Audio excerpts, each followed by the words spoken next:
Okay, Geekom's A7. This will just be a quick little unboxing video. Box came in just cardboard, no packaging whatsoever. Soft, spongy stuff in there. So hopefully they don't send this through FedEx because it's gonna get beat. But yeah, it's a pretty box. Better than the plain muted ones. Geekom, Radeon, specs. Hello, 7940HS, 32 gigabytes of DDR5 RAM, hopefully at 5600 megahertz, and a 2 terabyte M.2 SSD. Well, plastic wrap. All right, how is the best way of opening this? With a blade. Okay. You want to save the box. Always, always, always save the box. If you need to send the machine back, repackage it, or do something with it, it's nice to have the box. Plus, good thing about mini PCs is that the box typically isn't gigantic, which is a nice plus. Any of you ever build a few desktop PC towers and like, holy cow, these boxes are taking up a small closet here. Oh boy, yeah. But this is not too bad. You can easily stuff this in the drawer or hide it on a shelf somewhere. Very convenient. Ooh, okay. And the box just top separates. Yes. There we go. Just like that. And I'm going to be real blunt here. I'm a little biased against Geekom and their recent designs. I have one of their older Mini Air 11s and 5095s. I liked that one because it had a lot of cooling for such a small box. But the processors have gotten much, much more powerful. This is a very Apple-esque box. Oh, hello. We got a little thank you card. Anything in there of value for anyone?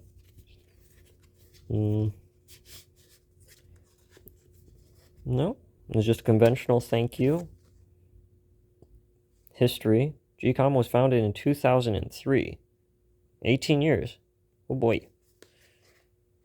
Well, that's going to be 18 years of history I'm going to have to dig for and try and figure out what they were building, because that would be about the time that Intel started their core processors-ish. Oh, okay. This is just the larger instructions. We got Geekom. Wait a second. There's a Geekom A6? Oh, yeah, there is. That one's just, it looks like a clone of the Asus PN53. Oh, okay. It's got the real Lego-esque kind of unfolded and open instructions. Okay, well, that's useful for anybody who needs to look at that. It does come with, appears to be some sort of internal mount. I need the power supply and whatever else is in there. Okay, power cable for US plug. Ah, a nice compact GAN charger. All right, I'm good with this. Look at that. How many watts do we have? How many watts, please? 120 watts in this small package. Ooh, that's brave.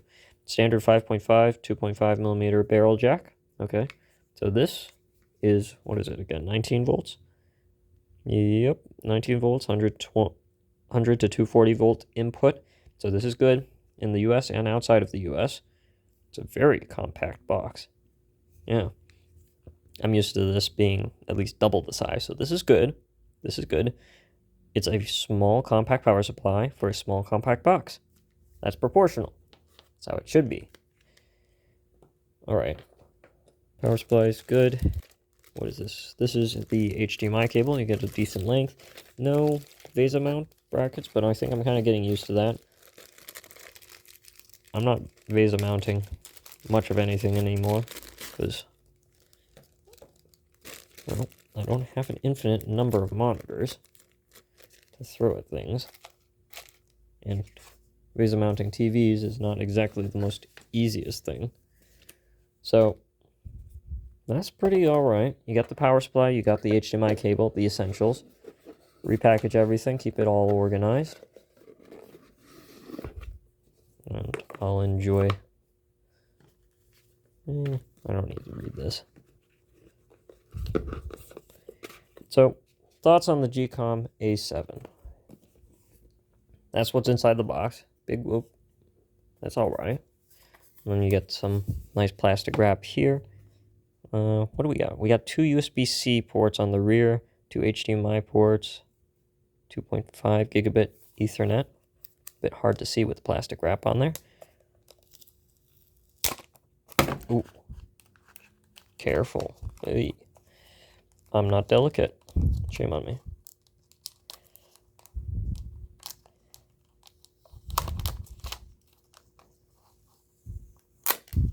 There we go.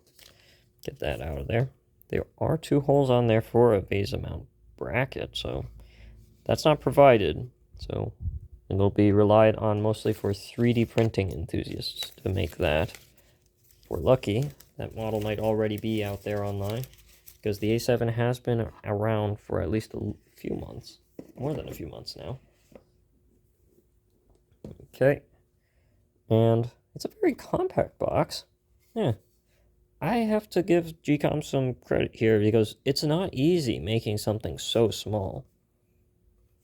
And for comparison, I had the Beelink SerMumble because that's probably the closest competitor.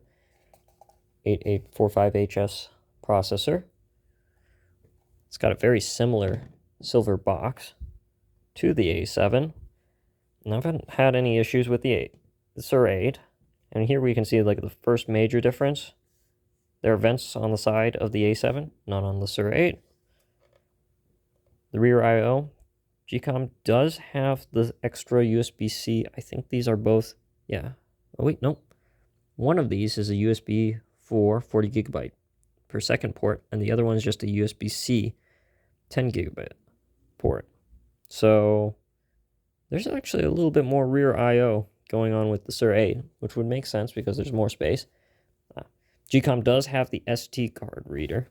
I do like that because I still use 3D printers that use an SD card reader and an old camcorder that uses it too. So I'm not getting away from SD cards anytime soon. And here's the front. Well, there's the second USB-C port. So the SerMumble and the Geekom A7 have pretty similar I/O. I think the Beelink, just because it's a little bit larger, can fit a little bit extra on the rear. It's got the display port. Some people are going to really want that. And let's see. What we can at least infer is that screws are underneath these rubber pads, and the Geekom, because it isn't using that bottom air intake design like the SerMumble, this model can be vesa mounted. It's got the 2 mounting holes. That makes it very convenient for that. You got to do a lot more extra engineering to get this SerMumble vesa mounted. So, I mean, just for the smaller size, there's some appeal here. And we'll test this out, see how the cooling is. Personally, I'm a little bit curious to take a little quick look inside. And, are these feet actually supposed to be removable? Hang on. We're going to have to take a quick look at the manual.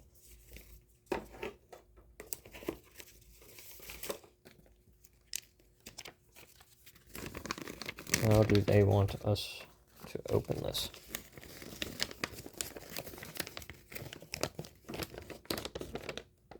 Ooh boy.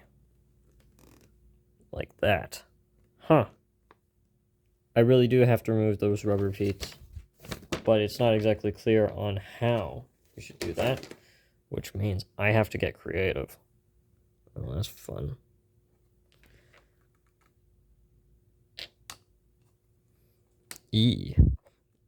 Alright, that's one plus for the SerMumble. It was much easier to fish out these rubber pads with tweezers.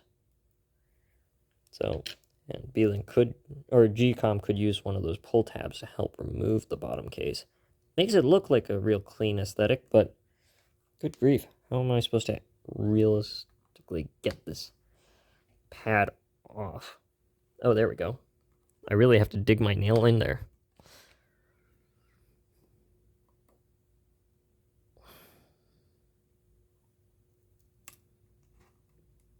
Ooh. Geekom, what the heck is this? I really had to, yeah. Okay. Well, I guess that's how it has to be. You just really jam the tweezers right in there and just pry upwards.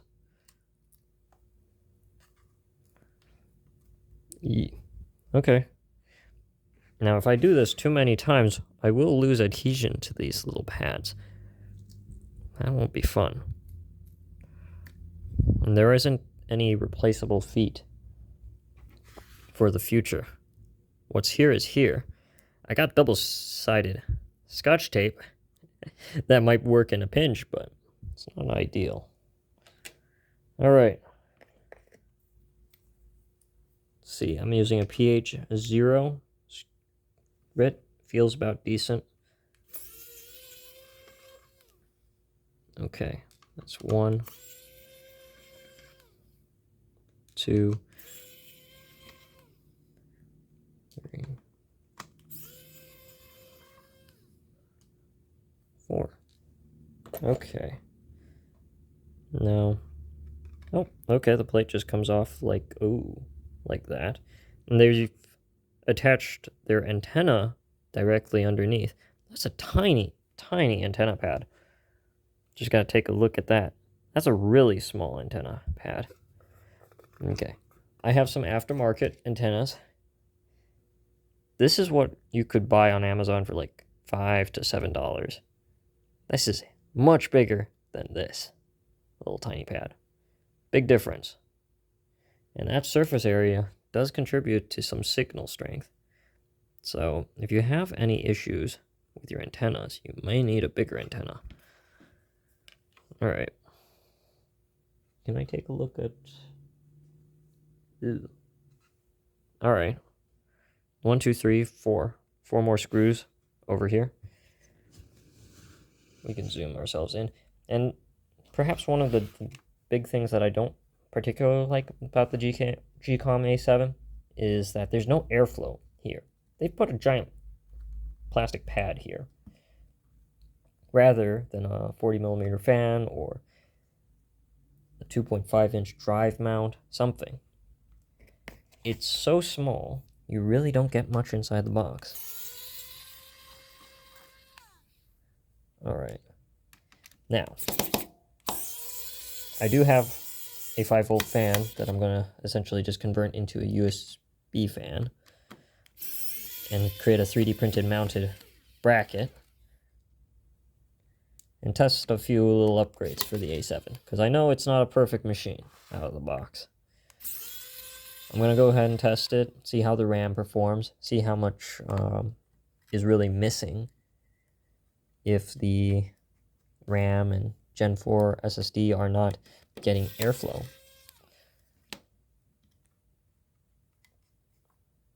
All right. Ooh. All right. This little sticker here, holding the antenna down, is getting in the way of me opening. Oh, or not. Ooh. Well, that explains why that was so difficult to open. I just yanked the antenna IPEX connector off. It's got a thermal pad for this Acer brand N7000 SSD. I don't know too much about it. Let's see, I'm gonna just replace that best I can. And we do have 5600 megahertz crucial DDR5 RAM. That's good. Some pads. This looks to be a spot where you could have added a 2230 or 2242. Yeah, 2242 M.2 SSD, kind of like the Intel NUC 13. But the connector isn't there. And I'm not sure why. Oh, there we go. Oops. Drops the SSD. Hopefully it still works. All right, warranty void if label or screw is removed or broken. Huh. Well, I guess I removed my warranty already. Cool. N7000CN, 2 terabytes. It's an Acer M.2 SSD. And we have inside an AWX B591NF. Well, that's not an Intel wireless card. So we'll have to see how that performs and compares to Intel's AX200 and 210 wireless cards. And yeah. Now this is interesting. Whatever this connector over here with the 4 pins, this could be a fan connector or a 2.5-inch drive connector. Definitely fan connector. It's not a 2.5-inch drive. Let's see. What else do we have? We have a CMOS battery connector right there. And over here is a CN USB 2 CN BAT1 connector. Okay, no clue what that is. Yeah. Well, that's weird. Somebody printed 1.2 volts DDR5. That doesn't work. 1.1 volt. That's interesting, I guess. I don't know why somebody would do that. What else do we have on the front? Well, we got the power. You don't have a clear CMOS battery, so if you get into a state where you're messing around with the BIOS and you need to reset it, you physically have to open this computer up and disconnect this battery and reconnect it after a minute to clear the BIOS and reset it. But this is interesting. It's weird after disassembling the Sur 8 and GTI 14 and Ultra and a lot of B-Link mini PCs, which were so complicated, now coming to Geekom's machine, which is much more of the traditional and old school and simpler design. This is kind of nice. I wish there was more inside of it, but we're going to test this out, see how it performs, and see how the 7940HS processor performs compared to an 8845HS and another 7940HS processor. All just future stuff and putting it on the to-do list. Everyone, I wish you a wonderful day. Be good out there and have fun with your mini PCs.